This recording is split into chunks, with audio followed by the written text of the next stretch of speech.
সুপ্রিয় দর্শক, আসসালামু আলাইকুম।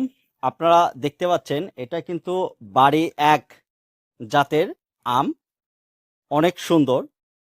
দেখেন যে আকারে কিন্তু অনেক বড় হয়েছে। প্রত্যেকটা আপনার ঝোপায় কিন্তু আমরা একটা করে আম রাখার চেষ্টা করেছি, বাদ বাকি কিন্তু আমরা ঝুরিয়ে দিয়েছি। কারণ আমের গঠন এবং সাইজে বড় হওয়ার জন্য, পরিপুক্ত এবং পরিপুষ্ট হওয়ার জন্য আমরা কিন্তু একটা করে আম রেখে দিয়েছি প্রত্যেকটা ঝোপায়। আপনারা দেখতে পাচ্ছেন কি পরিমাণের আম আপনার ধরেছে। এই জাতের আম কিন্তু অনেক ভালো।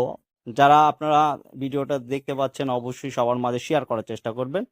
আমরা কিন্তু আমের ভরে কিন্তু বাঁশ দিয়ে কিন্তু আমরা খোঁটা দেওয়ার চেষ্টা করেছি। দেখেন এই সাইডে কি পরিমাণের আম ধরেছে, আপনারা না দেখলে বিশ্বাস করবেন না। এই জন্যই আমি ভিডিও তুলে ধরার চেষ্টা করেছি। আপনারা দেখেন যে কি পরিমাণের আম ধরেছে ঝোপায় ঝোপায়। কিন্তু আমরা কিন্তু প্রত্যেকটা ঝোপায় কিন্তু একটা করে আম রাখার চেষ্টা করেছি। যাদের আম গাছ রয়েছে তারা কিন্তু আপনার একটা করে আম রাখার চেষ্টা করবেন, তাহলে কিন্তু পরিপুক্ত এবং পরিপুষ্ট হবে। সবাই ভিডিওটা শেয়ার করবেন। সবাইকে অসংখ্য ধন্যবাদ। আসসালামু আলাইকুম।